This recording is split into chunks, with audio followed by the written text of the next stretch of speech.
used home remedies pretty much. Share them with me, please. Well, she used to put liniment in some milk, and we kids just shuddered when it was brought into us, but of course it helped.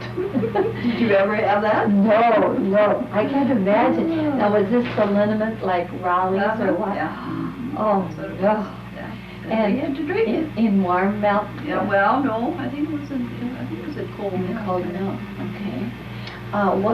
For what kind of well, that was for ailment? if you had a stomach flu. Okay. That was for the stomach flu.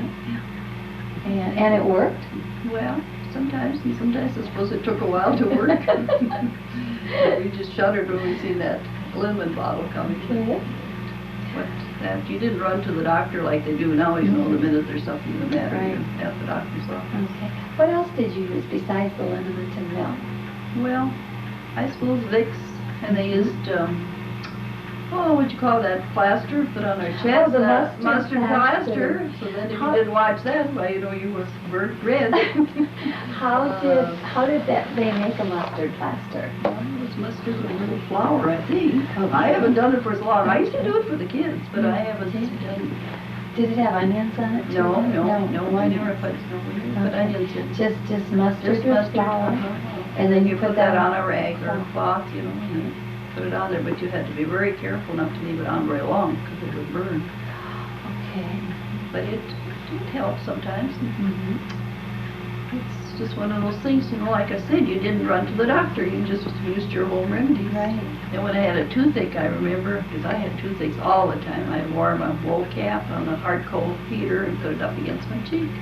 Oh, okay. That was my way of doctoring my toothaches. Mm-hmm. Well, I guess I was quite fortunate. I was not sick that much, and but I know Ray used to have a lot of earaches, and she would warm up a bag of salt, and he would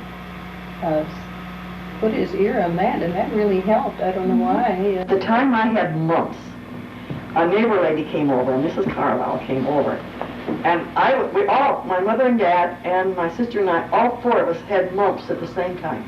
We all got mumps at the same time. And I was the only one where they said, you know, about mumps going down. They were going down on me. And my mother called up this lady, she's a much older lady than my mother, and said what was happening to me. She came over and made a flax poultice and put on my chest. It kept them from going further down. In other words, you kept the fat jowls Yeah. and they Yes, I kept down that. into Yeah, your then chest. it was going down, Right, and it would have gone into my Uh-huh. chest. But she came, and that flax poultice, and that was a slimy thing, but it did the trick. Was it on a cloth then, or did they put the flax actually on your Oh, skin and cover no, I it? don't. I think it was she put it in a bag. I Okay. think she had it on a bag, and it was warm. I remember it being warm. Did it stink? No, I didn't. No, I didn't. Because you probably don't remember this, but a wave set. Remember how you had waves, and you had to cook flax, and that. I don't know what you would call it from flax. That was your wave set, and that made stiff. Your waves stayed stiff, and then when it was dry, they would stay. Now we have mousse. Yes, we have the mousse now. Yeah, yes, I have that now too. I remember the flax. The flax. Yeah. Mhm. And this was kind of what she did, that she cooked this flax, uh-huh. put it in a bag, Yeah, uh-huh. and then it was on your chest to Mhm. keep the mumps From going down. Interesting. I Yeah, have not heard that. that's what they did to me on that. Right. And everybody else was okay. My sister was okay and like that. But now, infection in the fingers, that was bread and milk. But you probably heard about that. The bread and milk poultice? No. Yeah. If you had a bad cut and an infection had set in, you would heat milk and put bread in it, and that was you put that right on the bread, the milk dipped in this hot milk on and then bandaged it up. Okay. And that was a drawing. It was a drawing process. And that would get out the infection. That poultice, I remember that. I always had trouble with my fingers. I don't know. So you didn't have antibiotics. No, no, like Neosporin and Right. Polysporin. Right. Well, one is, when my daughter was just no, it was my son that was just a little guy, and he woke up in the night with croup, and I thought, what in the world? And then I had some goose grease, because I raised geese and ducks too, and I took a spoonful of that and held it over a match, a big farmer's match, as we called it, and so that it was liquid, and poured that in his throat, and took that film right out of his throat. Wow, interesting.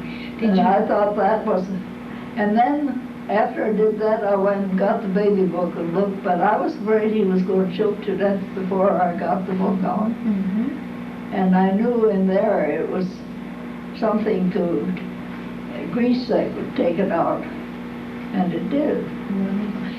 It didn't burn his throat or anything? No, I just got it warm enough so it was liquid, see, Okay. so he could drink it. Swallowed it. Yeah. Wonderful. Did you do anything with like chopped onions, making a poultice for the chest? Oh, not a mustard plaster. Yeah, Okay. that was the girl that I had to do that to, Okay. and that took it right out too. Just like that, it cured it. Mhm. But we had a doctor that believed in that old-time remedies, Mhm. because he told me if I would do that, he said, that's the best thing there is. But leave it on till it got real dark red, but watch it so it didn't burn, Mhm. and took it right off.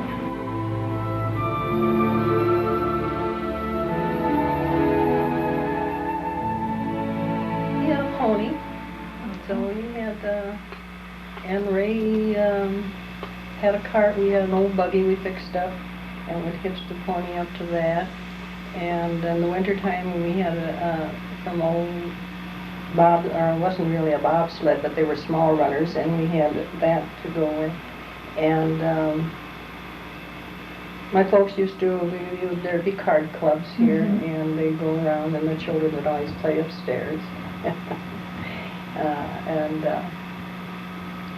Then I liked animals, so I had dogs. So, and there was no close neighbors. I had a cousin that lived, there was a farm across the Stoffels there, and, but she died when she was 12 years old. And that was the only close cousin because my dad was the youngest in the family, so all the other cousins were older, and we never spoke Polish at home, while all the other relatives spoke Polish. And some of them, it was hard to converse with them. And my mother could not speak Polish, and so some of them we visited very seldom because they still spoke Polish between themselves and at home. And my other relatives, my mother's side, they lived in Chicago and Minneapolis and that. So, but when it come to pheasant hunting, they all came out to our place because we were the only ones that had an inside toilet, running water, and electric lights. So they wanted all the convenience. That's right, that they had in the city. But were there a lot of pheasants at that oh time? my, yes.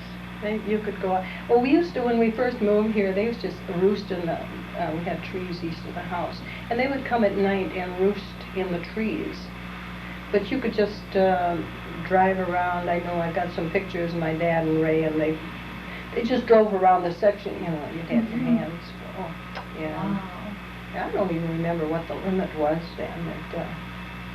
I never hunted. So, but we always had this city folks that came to hunt. And it was nice. They came out to see my grandmother and grandfather and visit. So my mother's side was very close-knit. We always celebrated 4th of July together. We went to the creek, and my grandpa was a German, so we had to have a cake of beer and a big picnic. And so I grew up knowing all of my cousins. I visited them in Chicago. I lived in Minneapolis. I remember we had a wagon, and we really played with that wagon. And then we would pretend, see, Nan and I were the only two, and so we really played together a lot. And we'd play horse. And we'd put rope around our back, around like this, and then we'd drive each other, like that, and we'd go to the barn. That I remember, pretend we were eating oats or hay, whatever. And then, like this wagon, and we had quite a bit of sidewalk fireplace, so we'd use the coaster wagon and put one knee in and pedal with the other and go down and back, and we did it. And then we had a tricycle, but it didn't have pedals. You just had to use it like, we called it kitty park, I think, at that time. Okay. And so we'd take turns doing that. And we played lots of ball. The only thing I remember about a ball, that if your softball wore out, we didn't have another one, so we kind of try to sew something together, so we had something to play with. Right. That I remember. Think back to, when you were a little girl. What kinds of things do you remember doing with Mom? Make mud pies. Ah, you had a playhouse then. Okay. Take a few eggs once in a while, like my kids did Oh, too. sure. And That helps the mud stick together, doesn't it? yes, and a few leaves and them things off there for bananas and what have you. Great. Now, how many sisters and brothers did you have that played with you? I mean, this is not a one-person playing. Well, I had two brothers. They were 4 year. I don't know. My one brother was 7 years old, and the other one was 4 years older, and then his sister was 3 years older than I was. I was the baby at the time. Okay, so you and the sister then could play house. Yeah, we played house. Okay. Any other things that you did? Well, I'll tell you one thing we did, and I never forgot it, and I never did hear the end of it. My dad and them had pigs in it. I don't know, that old sow and them was laying down by a tree, so we decided to wire these two hogtails together, and we did. My sister done the biggest share. I held the tails while she put the wire on. And the poor pig got up and pulled his tail apart from one. We never heard the end of that. We was out picking cobs at that time when we was burning the cook stove at that time. So we decided we found a piece of wire, what we was going to do, and we just done it, not thinking it's going to pull its tail off. Did the pig bleed then? I guess so. Okay. And Dad was upset. A little upset, want to know who done it. Have those dances to the houses, What did you use for music at those dances? Well, I don't know now. What did we do? Well, somebody must have played a violin. And an accordion? Well, yeah, Will had an accordion. Okay, all right. And violins, I don't know, just who. Did Uncle Tony play a violin? No?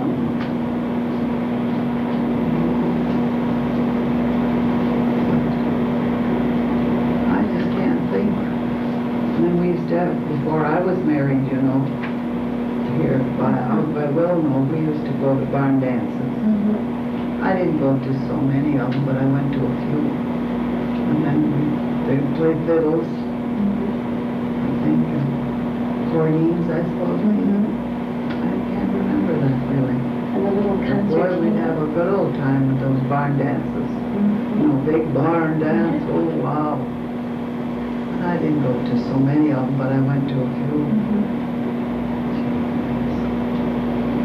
Did they have them in the wintertime then? Must have been. Well, I don't know about that.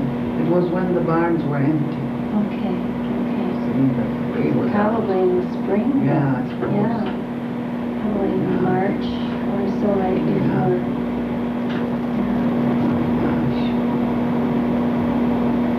We were just girls, we had to have guys to take us. Did the parents go too? No, not really. Oh, okay. Just the young kids. I don't know if they had rules or what, but they probably did, but I didn't know. I was a dummy. Did you go dancing at all? Was Alvin Day a dancer? We had a wedding dance. up here at the Weenie Hall. Okay. Barn dances at all? Oh, yes, before I was married, we used to go to all the barn dances in South Dakota. Okay, all right. And I can remember that one lady, her name was Mrs. Davis, and she played a pump organ. Oh, okay. And then somebody played a violin and, you know, An guitar, accordion? and accordion, the concertina. Yeah, That was up the White. okay. And then, where all the barn dances were, but they used to have a lot of them. When did they have these? What month of the year?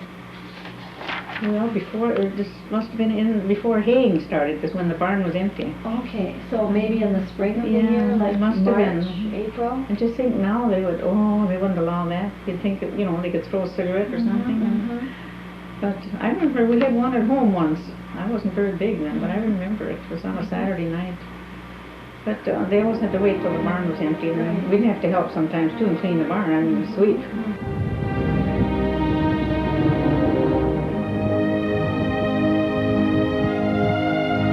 Hi, my name is Rosemary Shippy, and I made the video that you just finished watching.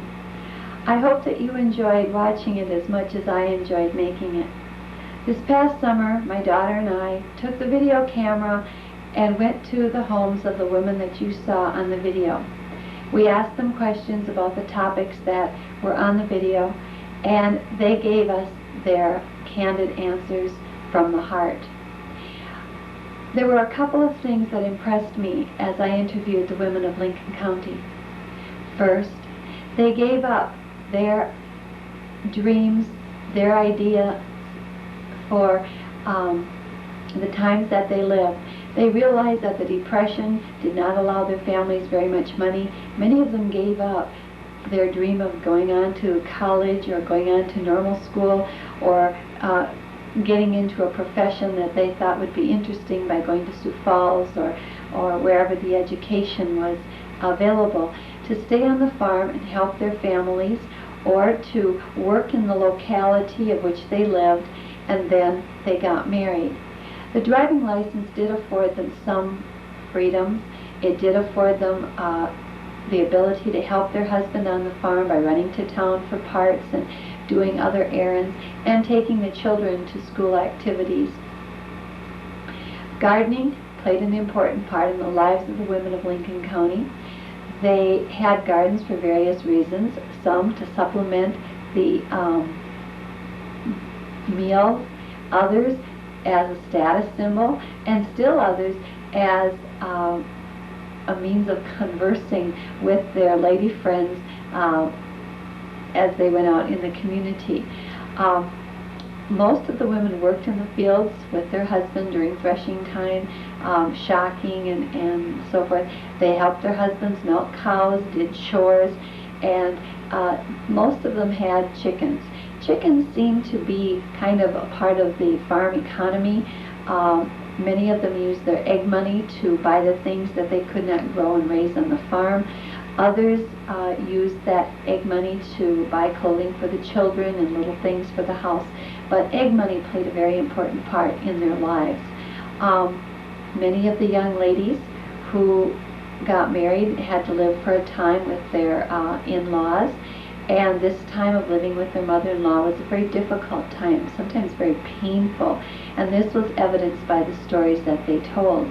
They had their hopes and their dreams, wanting to set up a home and do things for themselves, and they weren't able to until much later. One thing that I learned throughout this time period, I was aware of it. As a child, I remember the stories that my mother told about growing up in the Depression, but I didn't realize how incredibly poor the people were.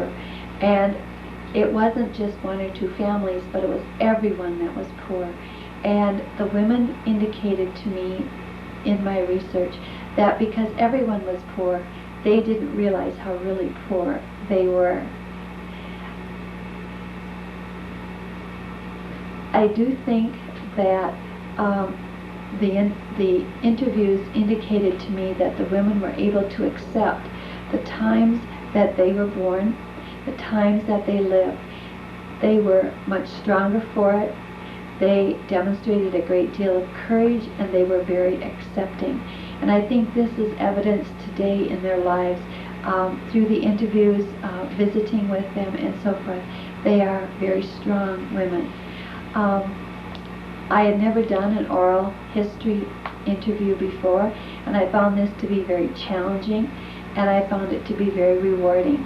As I look through the videos, now that my research is completed and we're on the last leg of it, I enjoy visiting with my ladies again as I look at the interview. It's almost as though I'm there visiting with them. And I couldn't have done this if it wouldn't have been for the women agreeing to allow me to come into their home and videotape them. Many of them were very nervous about it. Some of them said they didn't know if their stories were good enough, but I found them to be delightful. I found them to have a common thread, and I found them to be just exactly what I needed.